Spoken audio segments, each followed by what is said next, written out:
Tinitiyak ang kabutihan ng Diyos. Amen. Praise God.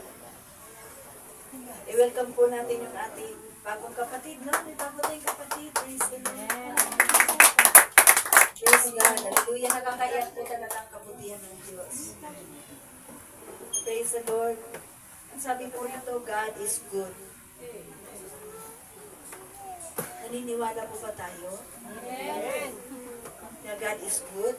Amen.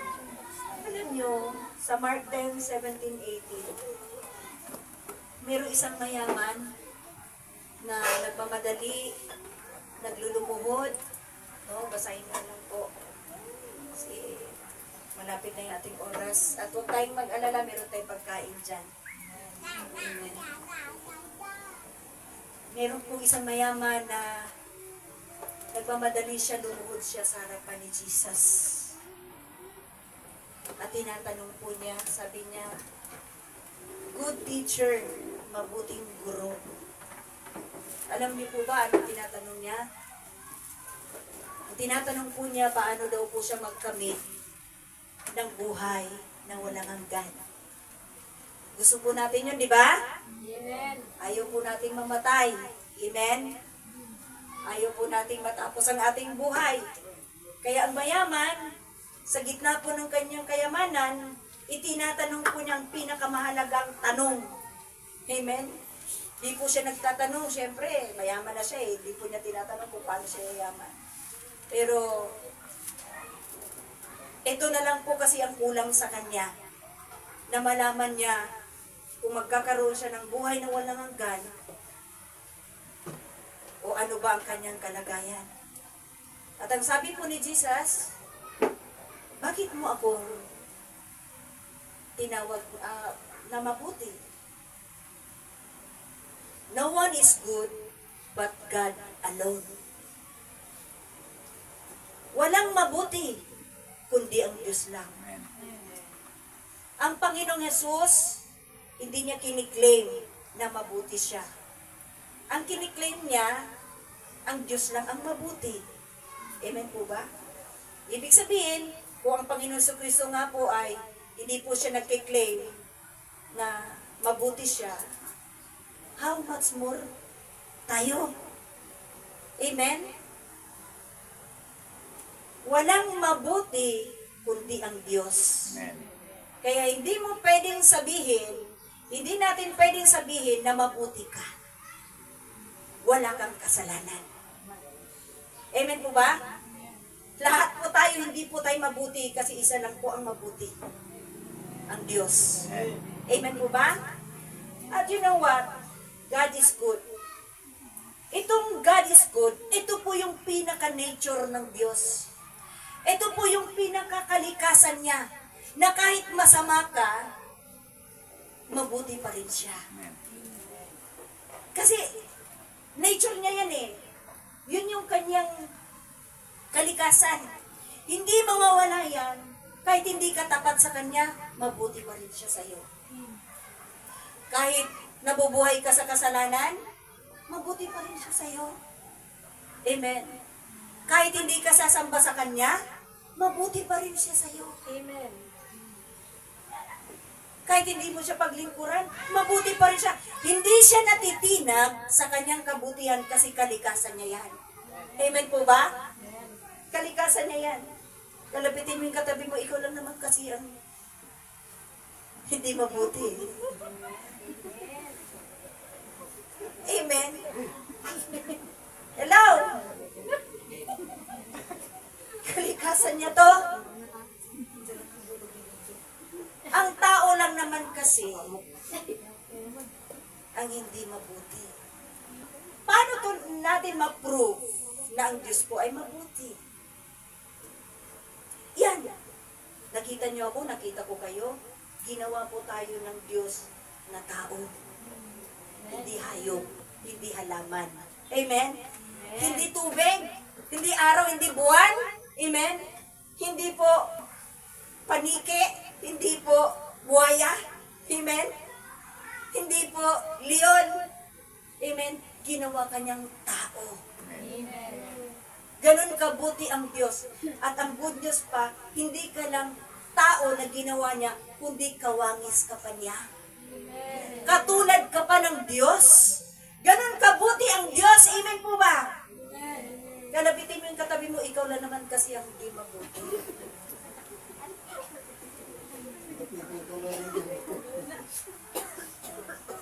Amen. Ano po ba? Nag-absorb na sa ating mga buto, dugo, laman. Amen. Hindi siya natitinag dyan. Amen. Ginawa ka niya. Kawangis katulad niya. Ginawa ka niya. Hindi hayop, hindi halaman, hindi tubig, hindi buwan, bituin. Ginawa ka niyang tao na kagaya ng Diyos. Amen. Ganun kabuti ang Diyos. Pangalawa, ginawa niya ang pangailangan mo. Bago ka ginawa ng Diyos, sa opening pa lang ng first page ng Genesis, ginawa na ng Diyos ang lahat ng kailangan mo. Amen. Bago kanya ginawa. Ganun kabuti ang Diyos. Amen? Ginawa niya ang liwanag, ang buwan, ang bituin, ang araw, ang dagat, ang tubig sa dagat, ang lupa, ang mga hayop sa lupa, ang mga binhi sa lupa. Amen? Ang mga punong kahoy, mga bulaklak, para makita mo ang ganda ng bulaklak, ang ganda ng paligid. Wow! Praise the Lord. Na-appreciate mo. Pero hindi ka naman mabuti. Amen? Ganun po kabuti ang Diyos. Lahat ng mabuting bagay, ginawa ng mabuting Diyos.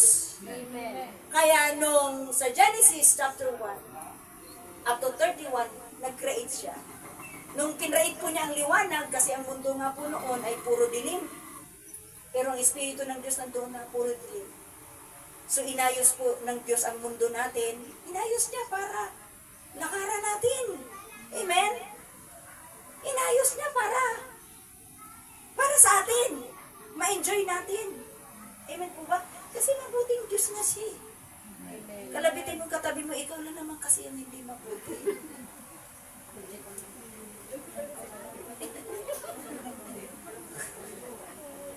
Amen po ba? Ginawa po ng Diyos ang lahat ng yan para sa iyo at sa akin. Nakita po ba natin ang napakabuti ng Diyos? Amen. At nung ginawa po ng Diyos ang lahat ng bagay, nakita niya ito na mabuti ang lahat ng kanyang ginawa. Lahat ay mabuti. Wala siyang ginawang masama. Pati araw, Monday to Sunday, lahat pong araw na yan ay mabuti. Wala pong masamang araw na sinabi nila, huwag kang maligo ngayon, Tuesday, Friday, masamang araw ngayon, mapapano ka? Amen. Walang masamang araw, masamang petsa, masamang panahon. Dahil ang gumawa niyan lahat ay isang mabuting Diyos. Amen. Kaya pag narinig natin, naku, huwag kang mag-ano ngayon kasi Friday ngayon. Tuesday ngayon. Huwag kang maligo. Kasi, ano bang meron? Naku, tumigil na tayo dyan sa ganyang mga pamahiin dahil mabuting Diyos ang lumikha ng lahat ng araw. Amen. Siyang may likha niya. At nakita niya sa pagkalikha niya, mabuti ang kanyang pagkalikha. Mabuti ang araw, ang buwan, ang bituin, ang lahat ng bagay ay mabuti. Isa ka roon. Ginawa kanyang mabuti. Amen. Amen po ba? Kasi lahat nga raw po nakita daw niya lahat ang kanyang ginawa. Lahat ay mabuti. Eh kasama ka roon. Dapat mabuti ka. Amen. Hello. Pagkabitin mo ka tatanong. Ano bang nangyari sa'yo? Bakit hindi ka naging mabuti?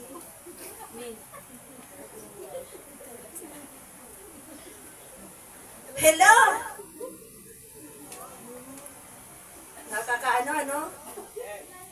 Napakabuti ng Diyos, pero... Amen. Hello? Kaya sa Lord, no? Napakabuti niya, pero matigas ang ulo natin. Nas kasalanan tayo, hindi tayo sumasamba. Amen? Sa kabila nung mabuti siya, mabuti pa rin siya. Amen. Tingnan mo, kahit nagmumura ka, nagsisinungaling ka, marami kang kaaway, nagnanakaw ka, puno ka ng bisyo at kasalanan, buhay ka pa rin. Bakit? Mabuti ang Diyos. Amen. You know? Yeah. Mabuti ang Diyos. At dahil sa kabutihan ng Diyos, sa Romans 5:8, di ba anong sabi roon? Basahin po natin ang Romans 5:8, kung gaano kabuti ang Panginoon. Makinig po tayong lahat. Tayo pong nagiging hindi mabuti sa harapan ng Panginoon Diyos. Ang sabi rito, subalit, pinatunayan ng Diyos ang kanyang pag-ibig sa atin, na noong tayo'y mga makasalanan pa, si Kristo ay namatay para sa atin. Mabuti po ba ang Diyos? Pero mo habang nasa kasalanan tayo, wala tayong panahon sa Diyos, hindi tayo sumasamba sa Diyos, hindi tayo tumatawag sa Diyos. Pero mo habang nasa kasalanan tayo, doon tayo minahal ng Diyos. Amen. Hindi po ba mabuti ang Diyos? Amen?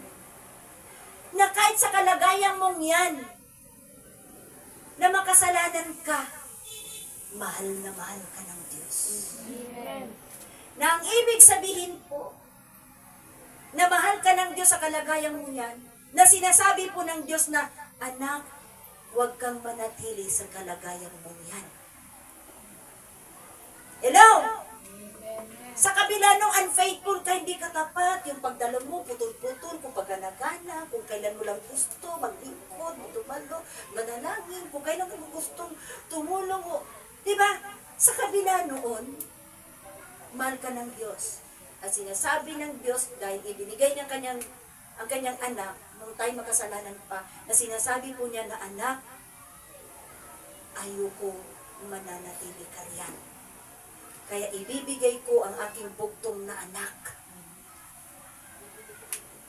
para wag ka nang mabuhay dyan. Yung kasalanan mo, patatawarin ko yan. Yung kasalanan mong marumi, lilinisin kita. Anak, wag kang manatili sa ganyang kalagayan.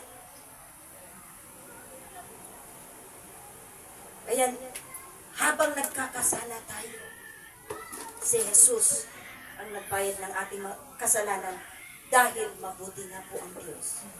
Nakita po ba natin yung kabutihan ng Diyos? Amen. Nasa kasalanan tayo ha, matigas ang ulo natin, suwain, masasamang tao tayo. Amen? May mga magnanakaw, rapist, amen? Mga hold-upper, karnapper, mga drug addict. Amen po ba? Hello? Puno-puno tayo ng bisod kasalanan, nagda-drugs, no? Nagko-cocaine, nagmarijuana. Amen? Alam nyo, habang nagmamarijuana ka, mahal ka ng Diyos. Amen. Habang nag-a-addict ka, mahal ka ng Diyos. Amen. Amen? Habang nagmumura ka, nagsisinungaling ka, habang gumagawa ka ng iba't ibang kasalanan, ang dami mong galit po o tampo, hinanakit, hindi ka marunong magpatawad, pero mahal ka ng Diyos. Amen? At sinasabi muli ng Diyos, anak, ayokong manatili ka riyan dahil mahal na mahal kita. Palakpakan po natin si Lord. Lalapitin mo yung katabi mo, ikaw lang naman kasi ang hindi mabuti. Tingnan mo kung gaano kabuti ang Diyos. Yung kinakain mo, binibili mo, di ba? Kapag wala kang pera, hindi ka makakabili. Amen? Kapag wala kang pera, wala kang bahay. Kapag wala kang pera, wala kang damit. Wala kang pangailangan, hindi ka makapag-aral. Pero alam niyo po ba gaano kabuti ang Diyos? Tingnan mo, ang hangin, libre! Pag binayaran mo yan, di ba pag nasa hospital nga, ang mahal-mahal ng oxygen, amen? Babayaran mo yan, amen? Tuwing hihinga ka, piso, 2, 3, 4.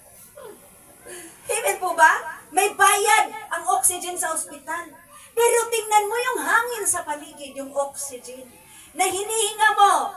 Kung pababayaran kaya ng Diyos yan, kaya mong bayaran? Ilang taon ka na ngayon? Ilang taon ka na humihinga ng hangin? Pag pinapabayaran kaya ni Lord yan, kagaya sa ospital, na mahal ng oxygen, mababayaran kaya natin? Hello? Ganun kabuti ang Diyos, libre dahil mabuti ang Diyos. Amen. Naisip mo ba na mabuti ang Diyos humihinga ka ng libre? Yung moonlight, sa gabi, kapag walang kuryente, may buwan, naiilawan ka. Libre yun! Pero yung Meralco, may bayad! Amen. Basic, di ba? Pero it's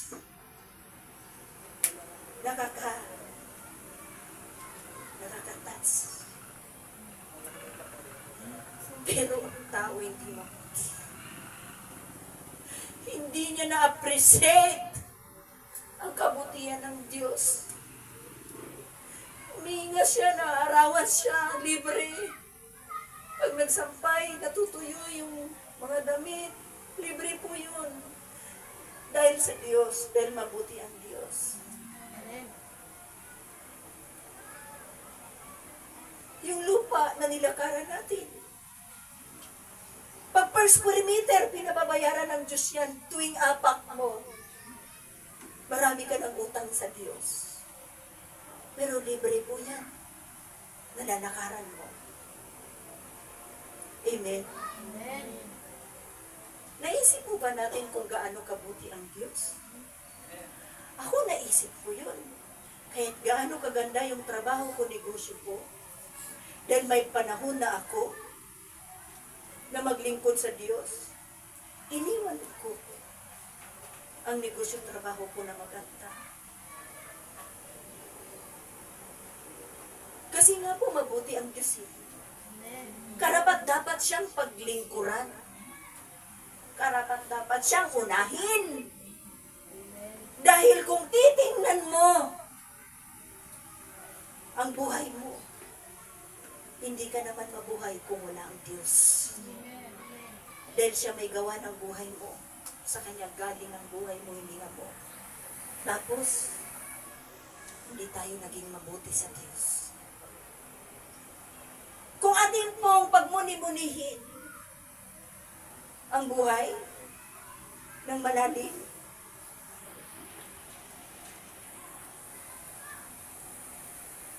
hindi mo hayaan ang sarili mo na wala sa Diyos. Hindi mo hayaan ang sarili mo na hindi sumasamba. Hello? Amen po ba?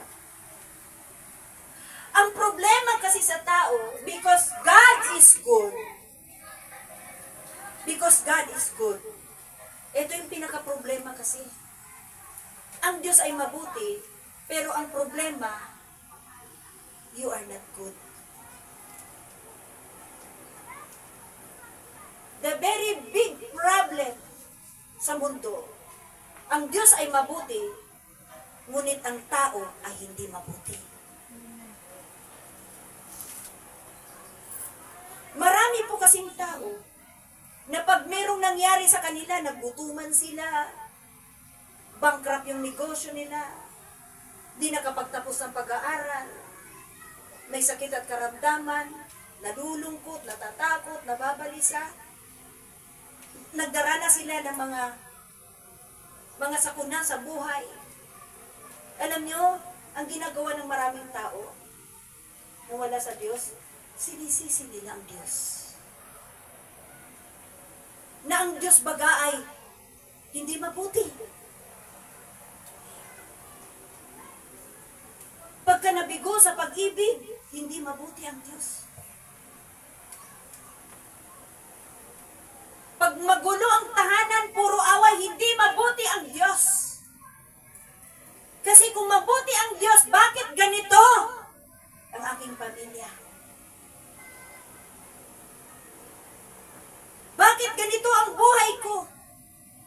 Pero, walang problema yan. Maraming pera. God is good! God is good! mabuti ang Diyos.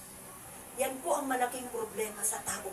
Nagbabago ang tao ng confession at nagbabago ang tao sa pagkakilala niya sa Diyos. Eh, ang Diyos naman, hindi nagbabago yan. Nature na yan, good talaga siya. Hello? Ang lagay po niyan, gusto lang po ng tao para kilalanin ng tao na God is good all the time. Gusto po niya lahat ng pabor para sa Kanya. Yun lang po ang mangyayari at magaganap sa Kanya. Gusto niya lahat ng pabor na magagandang pabor nangyayari sa buhay. Yun lang ang gusto niyang tanggapin. Ano sabi ni Job nung nawalan siya ng lahat? Yung 7,000 yung tupa, yung kamilyo niyang 3,000, tapos meron pa siyang paris na baka, babae at lalaki para mag-breed, no? Para dumami, 500, at marami pa po siyang mga hayop. Lahat ng ito'y nangawala. Nangawala lahat. Pero, makukonsider mo talaga na si Job, ay nagkukonsider siya na God is good.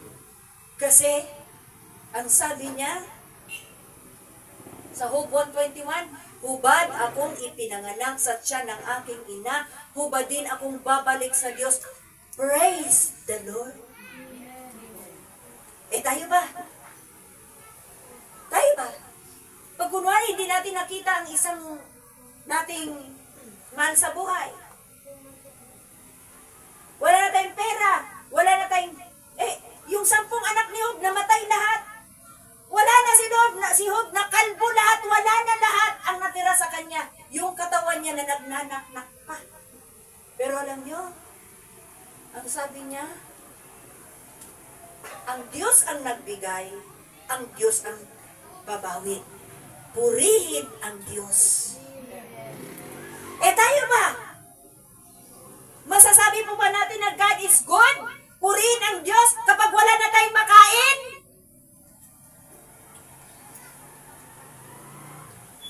Kung may sakit at karamdaman tayo, masasabi po ba natin God is good?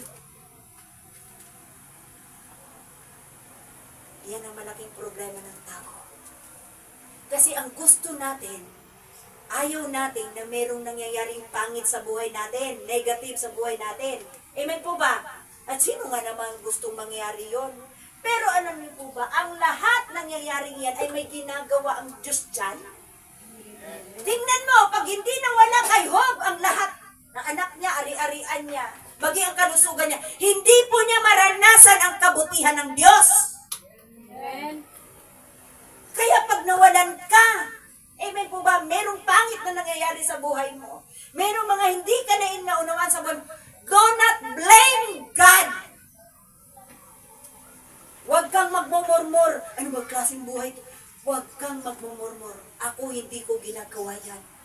Kapag meron ako naranasan sa pamilya ko hindi ko gusto, nananahimik lang ako. Hindi ako nagsasalita na kahit isang salita.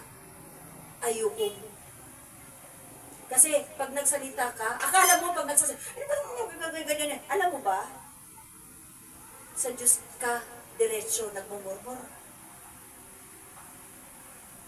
And you are sinning a sin of murmuring. Kaya alam nyo, pag walang makain, pag alam natin na merong negative sa ating buhay, manahimik lang, tapos manalangin. Ipakita natin yung tamang pag-uugali sa harapan ng Diyos. Amen po ba? Amen. Kasi dyan sa kawalan mo, may ginagawa ang Diyos dyan.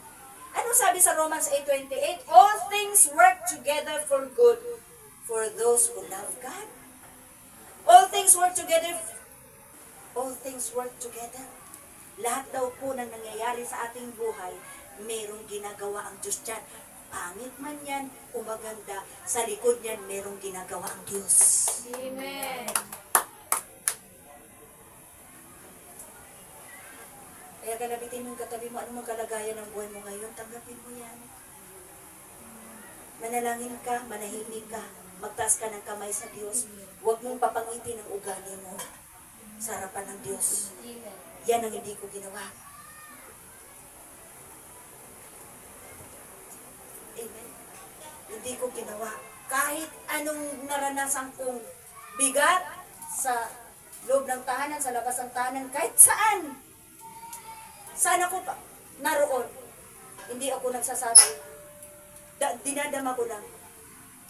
Amen po ba? Na ibig sabihin mga kapatid ko, pag may nangyayaring hindi mo gusto sa buhay mo, huwag mong sisihin ang Diyos kasi ang Diyos sa lahat ng oras, minuto at segundo, mabuti siya. Amen. Huwag mo siyang pagbibintangan ng lahat nangyari sa buhay mo ay kagagawan niya. Nagtatawa si Satanas. Anong sinasabi sa John 10:10? Ang magnanakaw ay pumarito upang magnakaw, pumatay, at manira. Ninanakaw yung pera mo, ninanakaw yung kaligayahan mo, sinisira yung buhay mo. Hello? Nawawasak, pangit ang nangyayari sa buhay mo. Ang may kagagawan niyan, si Satanas, tapos ang pagbibintangan mo, Diyos. Mabuti nga siya. Kalikasan nga niya yan. Amen. Amen. Ang problema po kasi, tayo ang may problema, hindi ang Diyos. Nanawa po ba natin? At kaya alam mo mga kapatid ko, malapit na tayong matapos. Are we blessed? Amen. Tayo po ba'y para ng, ako nga, pagka mga ganitong bagay, parang ayaw kong nang umuwi sa bahay, sa church na lang ako titira eh. So, kapag naramdaman mo na talagang mabuti ang Diyos, yung lahat ng ginagawa niya mabuting bagay. Alam niyo, gusto ko na lang humiga doon sa isang folding bed. Tapos dyan lang, ikot-ikot lang. Tapos, buhay ko, gawin ko na sa labas na lang ako palagi. Hanggang sa aking kamatayan. Amen? Kasi, yan ba? Kasi kailangan nating sumukli sa kabutihan ng Diyos. Alam naman, God is good, tapos ikaw panay ang kasalanan, kasamaan ang gagawin mo. Hindi ba tayo nakukonsensya? Hindi ba tayo na mabuti ang Diyos? Tapos, deserve ba ng Diyos na mabuti siya? Gagawa pa rin ako ng kasalanan? Deserve ba? Hello? Deserve ba ng Diyos na mabuti siya na hindi ka sasamba pag sinabi niyang sa linggo, sasamba ka? Deserve ba ng Diyos yun? Na huwag mo siyang sambahin kahit mabuti siya, deserve ba ng Diyos yun? Hello? Deserve ba ng Diyos? Deserve ba ng Diyos? Ano naman po ba natin mga kapatid ko? Kapag mabuti ang Diyos, suklian mo yung kabutihan niya. Magpakabuti ka. Bakit? Doon ka nilikha ng Diyos. Ephesians 2:10, malapit na po tayong matapos. Malapit na kayong kumain, pero ako alas 6 pa. Okay. Pero bala ko ilipat yung fasting ko ng gabi, puputulin ko ng 12 o'clock, at ililipat ko sa gabi, hindi ko kaya, dala ko apo ko, tatakbo-takbo. Dapat kasi pag nagpa-fasting, wala kang ginagawa. Hindi ka nag-i-exert ng energy kasi nga walang pagkain yung physical na katawan mo eh. Loobin ng Panginoon. Okay, church, let's open Ephesians 2:10. Basahin po natin. Kaya kailangan nating magpakaputi dito. Sapagkat tayo'y kanyang nilalang. Sapagkat tayo ang kanyang pinakamahusay na gawa. Amen. Tingnan mo kung gaano kabuti ang Diyos. Tayo ang pinakamahusay na gawa. Hindi tayo nagiging leon, nagiging crocodile. Hindi tayo nagiging halaman, tubig. One, mas mahusay tayo sa buwan. Mas mahusay tayo sa sun. Amen, sa bituin, kahit gaano kaganda ang kanilang mga luningning. Amen po ba? Kahit gaano ka-powerful, kalaki ang mga elepante, katapang ang mga leon. Pero, tayo pala ang pinakamahusay na gawa ng Diyos. Labitin mo yung katabi mo, ikaw ang pinakamahusay na gawa ng Diyos. May magpakabuti ka. Pinakamahusay na gawa ng Diyos. Napakabuti na nga ang Ikaw Diyos. ang pinakamahusay na gawa ng Diyos. Amen po ba? Okay. Tayo ang pinakamahusay na gawa na nilalang kay Kristo Amen. Jesus para sa mabubuting gawa. Okay? Okay na, inihanda ng Diyos noong una pa niya upang siya nating lakaran yung mabubuting gawa. Nilalang tayo ng Diyos para sa mabubuting gawa. Amen. Bakit? Produkto tayo ng isang Diyos na mabuti. Amen. Hello? Kaya ang lahat ng anak ng Diyos, lahat ng sumasamba, dapat lahat ng tao, dahil ginawa ang lahat ng tao ng Diyos, dapat lahat ng tao, puro kabutihan ang gagawin. Hindi po tayo nakadesenyo, hindi po tayo nilalang at nilikha ng Diyos para gumawa ng masama. Amen. Kalabitin mo yung katabi mo, itigil mo na yung kasamaan mo. Kasi nilikha ka ng Diyos para sa mabuting gawa. Kalabitin mo, titigan mo sa mata, itigil mo na yung masasama mong gawa. Amen. Amen. God is good. All the time. Huwag natin kalimutan na ang isang mabuting Diyos, lumikha siya na pinakamahusay na gawa para doon sa mabubuting gawa. Hello? Kaya huwag kang gumawa ng masama. Amen. Kasi pag gagawa ka ng masama, bigo ang Diyos sa pagkalikha sa iyo. Amen. Kalabitin mo uli yung katabi mo, huwag mong biguin si Lord sa pagkagawa sa iyo. Ano ka ba naman? Titigan mo sa mata. Amen? Amen. Kaya pag alam nating masama, masama sa buhay, masama sa katawan, masama sa negosyo, masama sa trabaho, masama sa pagkatao mo, huwag mo nang gawin. Kasi hindi ka nakadesenyo dyan. Hindi ka nilikha ng Diyos para dyan. Hindi nilikha ka niya. You see, church, nung ang Diyos ay nilikha niya lahat ng bagay, at nakita po niya, no, na God saw all that He had made, and it was very good. Nakita po niya yun. Ibig sabihin, bakit nagiging very good ang kanyang mga gawa? Kasi, mabuting Diyos ang gumawa ng lahat.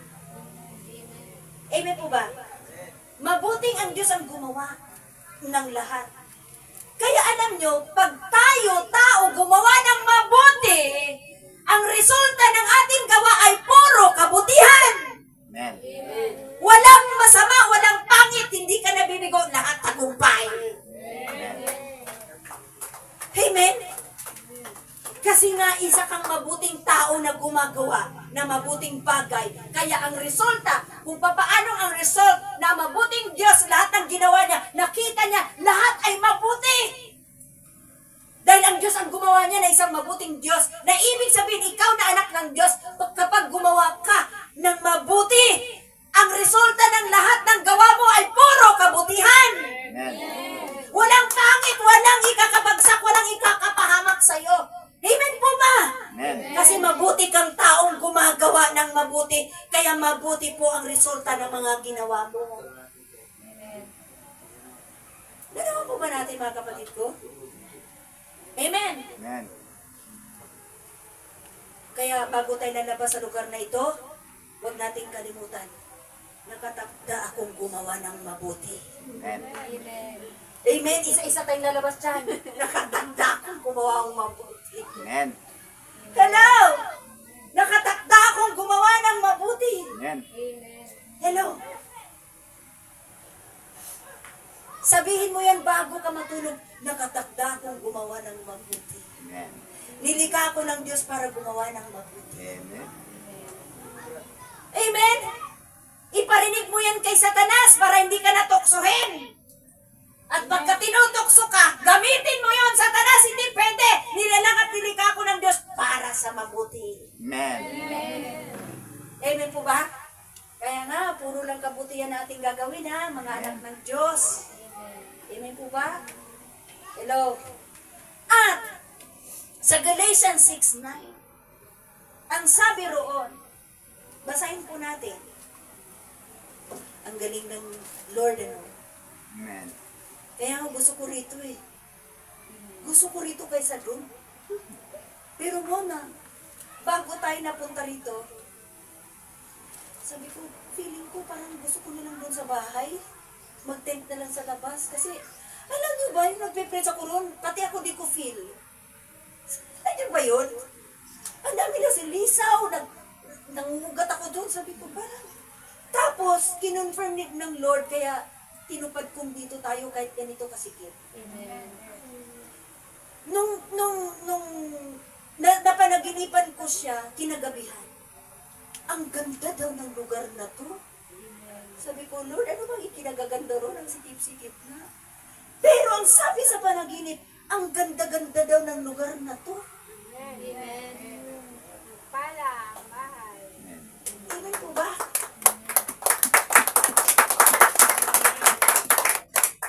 Now it is, kinonfirm lang sa akin ng Lord na dito tayo magawain at ito nga naganap na. At pangalawa, meron palang nakaschedule. Oh, di ba? Ang Panginoong Diyos nagpapakita sa akin sa panaginip niya. Yan. Pati sa panawagan sa akin bilang babae, kasi tinatarget tayo, wala daw pastora.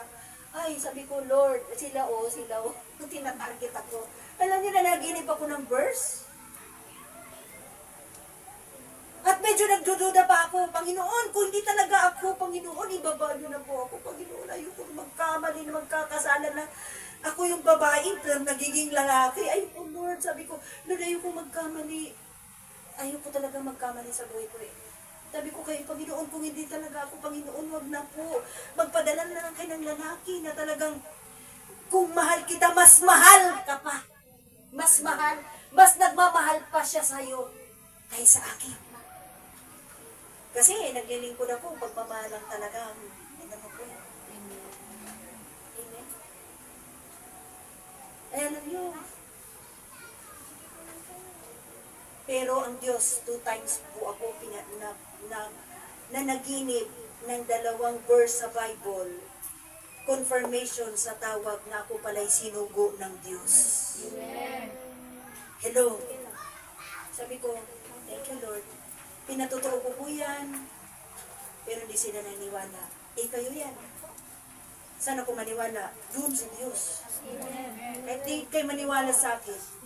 Na ibig sabihin pala, yung mga naghahayag dyan, kumukontra ng pastora, ang kinukontra nila ang Diyos. Amen. Amen? Bakit? Sinagot ako ng Diyos sa aking mga katanungan. Amen? Kaya yung mga kumukontra sa pastora, nagkamali sila. Nagkamali kayo. May pastora. Amen. May abogada nga, may mayora, pastora, wala. Amen! Nung nasa Mindanao ako, may kakasal. Sabi ko, ha? Ano ba yan? Dapat sa lalaki lang yan. Magkasal. Tapos sabi ko, ano ba yan? Bantulo talaga ako kasi, alam niyo naman, ay, di tayo dapat nagmamarunong. Amen? Pabida-bida, ako. Eh, ayaw natin ganyan. Gusto nga lang natin nakaupo eh. Mas maganda yata nakaupo. Amen? Amen? Walang pressure, di ka mag-aaral. Di ka maglilinis ng buhay. Amen? Wala. Walang struggle. Wala kang bibitawan. Hindi ka mananalangin. Amen po ba? Hindi ka magbabasa ng Bible. Okay lang. Pagiging pastor, hindi basta-basta yan. Kailangan malinis buhay mo. Amen. Hello? Para samahan ka ng Lord. Every time na magsasalita ka, sasamahan ng Lord yan. At tutulungan ka niya paano ka mangaral. Amen po ba? Amen. At sabi ko, bantulo talaga ako. Alam mo anong narinig sa espiritu ko? Anak, may abogada. Anak, may mayora. Anak, may kapitana. Ikaw di ba, pastora? Ay, sabi ko, ay, sige Lord, magkakasal na ako. Amen po ba? Amen. Palagpakan po natin si Lord. Ano ba simpleng bagay kung Lord talaga nagbibigay ng solusyon? Amen po ba? At pagka tinawag ka ng Diyos, ipapakaya sa'yo ng Lord lahat, kahit hindi mo kaya. Amen? Pagpaduwag-duwag ka, ipupus ka ni Lord. Huwag kang duwag. Amen? Napakabuti ng Diyos. At ang sabi po rito, last verse na po natin, ang sabi po rito sa Galatians 6, verse 9, at huwag tayong manghinawa sa paggawa ng mabuti. Oh, sino na bang nagsawa sa paggawa ng mabuti? Ha? Ibig sabihin ng huwag magsawa, ano ibig sabihin nun? Huwag kang titigil. Tuloy-tuloy lang. Amen po ba? Amen. Huwag kang titigil. Tuloy-tuloy lang ang paggawa ng mga mabuti. Amen po ba? At ang paglilingkod sa Diyos ay isang mabuting bagay. Amen. Ang pagsamba sa Diyos ay isang mabuting bagay. Amen. Ang pagbabasa ng Biblia, ang paghahanap sa Diyos, ang pananalangin, ang pagtulong sa kapwa ay isang mabuting bagay. Huwag mong pagsawaan yun. Amen. Amen. Amen? Okay. Anong sabi sa atin? Sapagkat sa takdang panahon, in due time,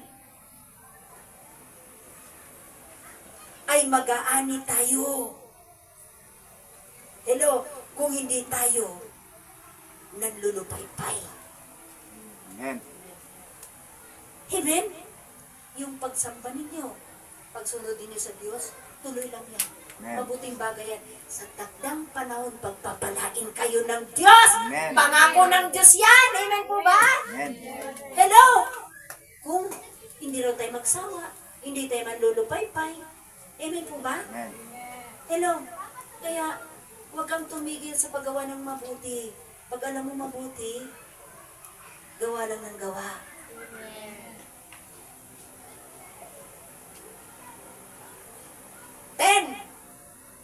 Kaya't habang may pagkakataon, may opportunity daw.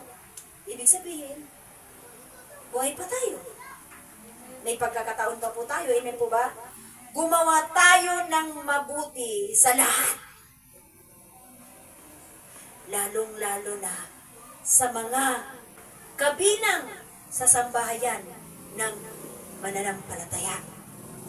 Alam nyo, pagka may problema si kapatid sa Jesus My Life, tulungan. Yung wala mga damit, bigyan. Amen. Kung wala tayong mga bago nating kapatid sa rice mill, ha? Kasi yun daw, kakatulog lang daw yun sa duyan-duyan sa rice mill. Amen, yung mga kapatid nating bago. Tingnan mo, nandyan, nagpa-fasting, naunahan pa kayo, nagpa-fasting na kabago-bago. Amen? Amen. Wala lang si Ricky kanina, puyat siguro yung nagbiyahe. Amen? Hello? Alalayan nyo mga boys, ha? Bahala kayo sa mga lalaki, kami naman bahala sa mga babae. Ha? Huwag kayo makipag-usap sa mga babae, ha? Ibigay nyo sa amin, baka ma-inlove pa kayo, ha? Hindi kayo makagawa ng mabuti. Amen po ba? Hello? Ang rule po, 5 minutes lang mag-usap ang babae at lalaki, hiwalay. Hindi pwedeng 1 oras. Kasi may tiwala ang Diyos sa atin.